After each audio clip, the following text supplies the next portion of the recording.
So what are we talking about here? We're talking about utilizing your guidance system to know what's upstream and what's downstream. We're talking about you using 2 points of vibrational relativity in order to know. Just like the navigational systems in your vehicles, Jerry and Esther have 4 different kinds now. But they all operate on the same premise. The system knows where they are. They program in their desired destination, and then the system gives them turn-by-turn directions of how to get from where they are to where they want to be. The other day, they bought a new system. It's a Garmin. It's their favorite by far. And it's a portable system.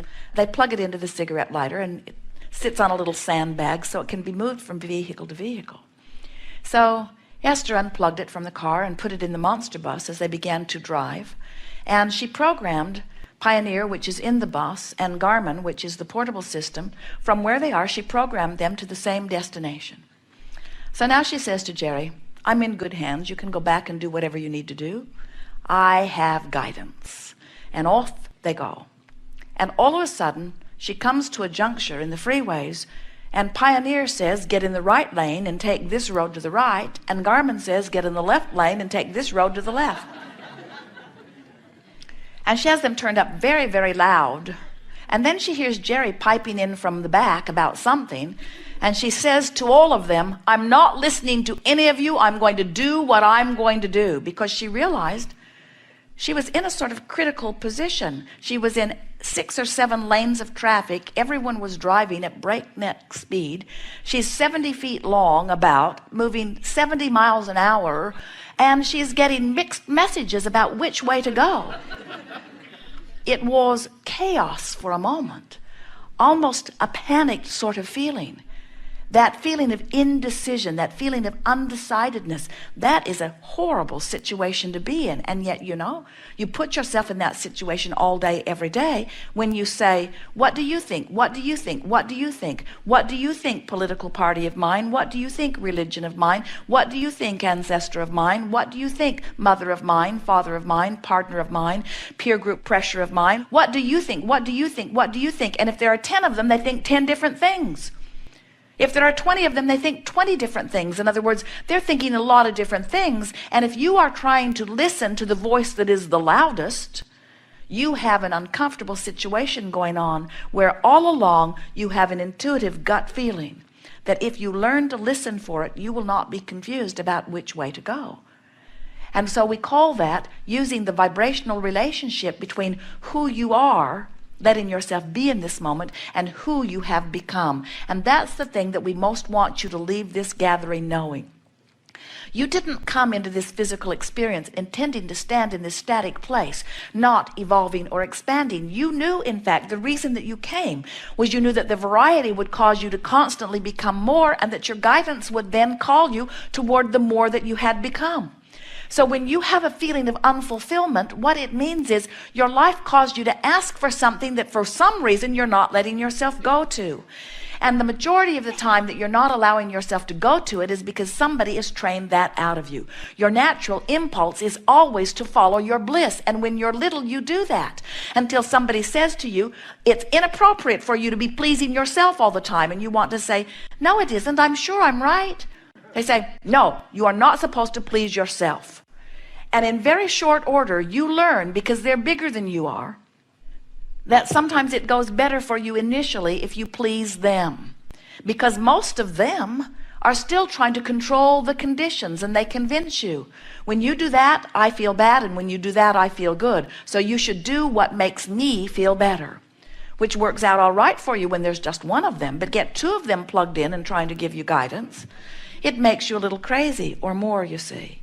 And so then it seems that the only way a little tyke can grow up and feel any reasonable happiness is if his family can get him into a culture where everybody thinks pretty much the same. So he doesn't have these split messages going on. And do you know that's what so many societies are doing? They want to put their children in special schools, and they want to keep their children from being exposed to this, and they want to cloister them. They want to put them into a dark cave where they cannot be exposed to things that might cause them some concern or some confusion.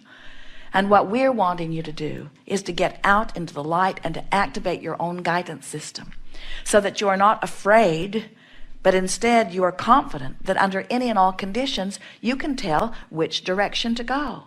Because the call of Source, once you begin to listen to it, is an undeniable call. You'll get so wise that you'll know that Source always calls you toward kind words, never critical words.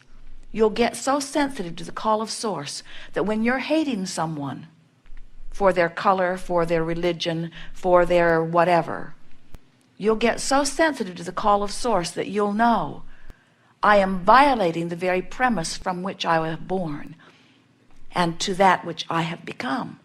Hatred does not become me, you will discover. When you find fault with yourself, you'll come to know that's me choosing to think about myself in a way that Source never does, and I'm splitting my energy. When you hate someone else, you'll realize I'm finding a thought that Source would never find, and I'm splitting my energy. When you drop bombs in the name of God, no matter which side of the battle you're on, we promise you your energy is split. You never, ever, ever do anything like that from your place of alignment with Source. It's always from your place of disconnection, from your place of fear, from your place of not knowing about the stability of your life experience. When you're tuned in, tapped in, turned on, and in alignment with that which is Source, everything that comes from you feels good as it comes forth from you. And so, in time, with a little bit of practice, worse, better, worse, better, worse, better, worse, better, you'll get so in sync with the natural rhythm of who you are that you will be able to look at something that is abhorrent in nature, maybe the behavior of your government or someone else's, maybe the behavior of someone in your community, maybe the behavior of someone in your family or in your relationship. And you will be so accustomed to be in alignment with Source that you can see them in their behavior, in their condition that is abhorrent. And you will still be able to see them through the eyes of love because you have discovered what unconditional love really is. Unconditional love is training myself into the rhythm of who I am, rather than responding to the conditions. Unconditional love is tending to my vibration first and then experiencing what law of attraction yields to me as a result of that, rather than looking out into an environment and attempting the impossible, which is to control conditions. You can't control your children, have you noticed? And when you try, they don't like you, and you don't like you either.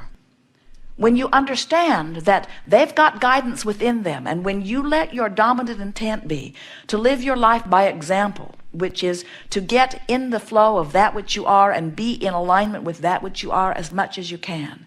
When you set that example for your children, you teach them self-sufficiency. You teach them the only place that they will ever really find freedom and empowerment.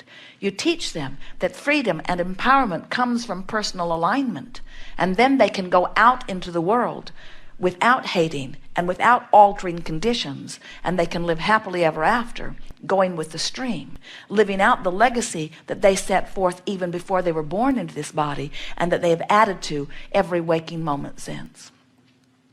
We've just given to you the best version that we've ever given of how this all fits together and of who you are. You are Source energy in physical bodies, and life is supposed to be good for you. And if it isn't, it is your doing. Because everything that you are living and everything that you are feeling is about only two factors: how fast your stream is flowing and which way you're pointed in it. And you've got control of both. Your life caused you to make your stream go the speed that it is going. The direction or choices that you are making are what are responsible for the way the stream is carrying you or beating you up. And now you know that. You will never again feel negative emotion and not know the simple truth that it tells you is that you are bucking the current of who you've become. In other words, you are defying something that you have already become, and you just can't do that and feel good. You got to turn and go with the flow. And all day here today, we'll chat with you about how to do that relative to the subjects that are important to you. There is nothing that is off limits here. Every question is eagerly welcomed. You will notice the perfect unfolding. And of course, you're getting the theme of this gathering, aren't you? The art of allowing. The art of allowing myself to go in the direction of that which I truly am. How good is that?